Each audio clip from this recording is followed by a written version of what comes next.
verdad que Rafa Puente se iba a convertir en el primer portero en jugar en el extranjero? Se habla que había por ahí ofertas de España y que no lo dejó un tal Guillermo Cañedo. ¿Qué tan cierto es esto? ¿Es puro humo? Aclárelo usted. No, es muy cierto. Incluso la realidad es que hubo ofertas desde casi desde que debuté yo. A mí en el fútbol mexicano me debutó un técnico uruguayo naturalizado español que jugó en Atlético de Madrid y jugó en el Deportivo La Coruña, dirigió al Deportivo La Coruña, Dagoberto Moll. Cuando a mí me debuta en México, Dagoberto Moll, aparte me debutó de una manera un tanto inesperada. Yo jugué 8 partidos en el torneo nacional de reservas, debuté en primera división y tuve la fortuna de ser considerado el portero del año o el novato del año. Entonces Dagoberto, que me tomó un cariño muy especial, y conociendo el antecedente familiar, ser hijo de españoles, yo tenía siempre la posibilidad de jugar en España sin ocupar una plaza de extranjero. Entonces ahí se dio el primer acercamiento, que fue con el presidente y dueño del Atlante, ya desaparecido, don Fernando González Uribe, que le decían Fernandón. Hubo el acercamiento porque Dagoberto Moll se regresó a dirigir al Deportivo La Coruña y quiso que si no me vendía, que por lo menos me prestara. Y le decía, le garantizo que va a ser una muy buena operación porque tiene potencial para jugar allá. Me quería muchísimo, la verdad, Dagoberto Moll. Entonces intentó llevarme, eso no trascendió mayormente, no se pudo dar. Yo continué mi carrera, Dagoberto Moll se fue a dirigir al Deportivo La Coruña. Después tuve otro acercamiento por parte del Oviedo.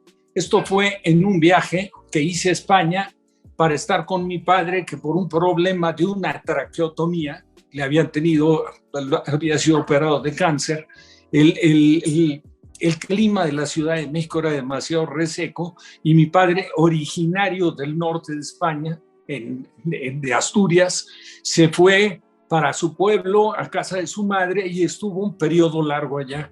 En una etapa de haber terminado, incluso ya habiendo jugado yo algún partido con la selección, cuando llegué a ver a mi padre al pueblo, un pueblito muy, muy pequeño en Asturias, ahí se corrió mucho la voz entre lo que fue Oviedo y Gijón, y entonces fueron a buscarme unos periodistas y a una entrevista, y ahí hubo un acercamiento, pues la verdad muy en firme, pero nuevamente en una conexión directa entre directivas con el Oviedo. Más adelante, después de haber jugado un torneo que se jugó, un cuadrangular en Guadalajara con la selección, que había selección de menores de 23, yo era menor de 23, pero ahí estuvo Vázquez del Mercado y Prudencio Cortés, y la selección mayor, que estábamos Nacho Calderón y un servidor, se jugó un cuadrangular en el Jalisco con Atlético Mineiro y con el otro equipo era, me parece que Benfica. En Atlético, el Colonia de Alemania, que venía, entre otros, venía Overath, que era un medio volante de la selección alemana, número 10 en la espalda, un jugador zurdo fantástico. Bueno, después de ese torneo que se concluye en la final contra el Colonia de Alemania, hay un empate con la selección, se terminó resolviendo el partido con tanda de penales, y era cuando se cobraba 3 penales y los cobraba un solo jugador. Y entonces, bueno, yo tuve la fortuna ahí de atajar un par de penales, y de ahí hubo un acercamiento cuando yo estaba ya de regreso, previo a una gira de la selección, concentrado en el centro de capacitación, y vino la gente del Colonia de Alemania, incluso me ofrecían una beca para estudiar en la Universidad de Colonia, y también hubo un acercamiento que tampoco trascendió mayormente, pero de nuevo la negativa por parte de Fernando González, y la imposibilidad que había como jugador, porque ahora sí que eras propiedad del equipo, y para poder quedar tú en libertad o tomar la decisión de poderte ir, tendría que dejar 2 años sin cobrar sueldo, sin goce de sueldo, sin jugar ni siquiera en ninguna liga amateur que estuviera federada, afiliada a la federación, entonces era prácticamente terminar con una carrera, ¿no? 2 años es una barbaridad de tiempo. Afortunadamente hoy en día las cosas han cambiado y las facilidades creo que son mucho mayores. Y el acercamiento más importante que hubo, donde hubo un arreglo incluso de salario, de cuánto los premios en caso de empatar o ganar un partido, un contrato por 3 años con el Valencia de España.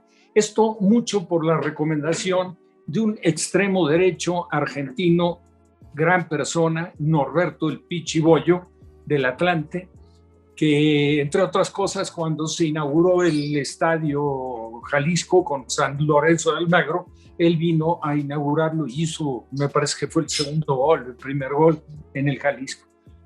Ahí se da el acercamiento con Alfredo Di Stéfano.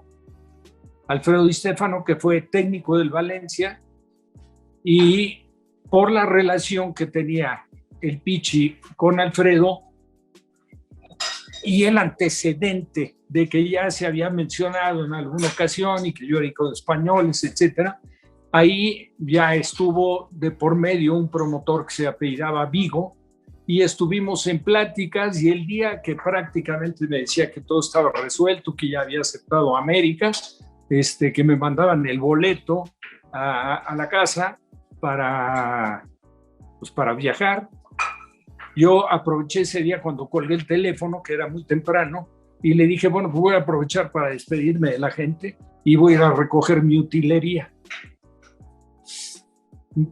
Cuando colgué, le dije a mi mami, también que paz descanse, mi linda madre, digo, ¿sabes qué? Que ya se dio, ya hubo un arreglo, ya llegué a un acuerdo en la cantidad de mensual, en los premios, y me voy por 3 años. Y justo cuando llegué a Cuapa para recoger mis cosas de la utilería, me encuentro al señor Roca, don José. Y entonces me acerco con él y me dice, ya sé, Rafa, ya sé, y perdóname, pero a lo mejor te va a impactar. ¿Sabes qué? No se va a hacer la operación. Le digo, pero ¿cómo no se va a hacer, don José? Si ya estuve hablando en la mañana, quedaron de mandarme ya el boleto de avión, todo, ya llegué a un acuerdo por 3 temporadas. Me dijo, pues sí, pero ¿sabes qué? Memo, pues sí, él tenía un acercamiento y un trato muy estrecho, muy cariñoso con don Guillermo Cañedo, y me dijo, no, pues Memo no quiso. Y en realidad la operación se cayó porque América, cuando surgió esto, tenía medio apalabrada la posibilidad de llevar al Gato Marín, que paz descanse, a la América. Y entonces, como no se dio lo del Gato Marín, pues esto que ya estaba medio cocinado, que yo ya me sentía en el fútbol de España, en el Valencia, pues terminó por no hacerse. ¡Wow! ¡Qué anécdota, eh! ¡Qué anécdota! Nunca la había escuchado. Qué privilegio tenerla aquí en ARRETA, de verdad. Frustración, me imagino, en ese momento, ¿cómo se sintió? O sea, porque a final de cuentas, caramba, de un momento para otro, pues ya te hacías en otra vida, ya te hacías en otro país y se fue todo por un tubo a final de cuentas. Bueno, incluso se lo había comentado a mi novia, que es mi esposa. Caray. No puedo ni siquiera imaginar, don Rafa. No lo puedo. Ella creo que fue la única que se quedó contenta de que no se hiciera.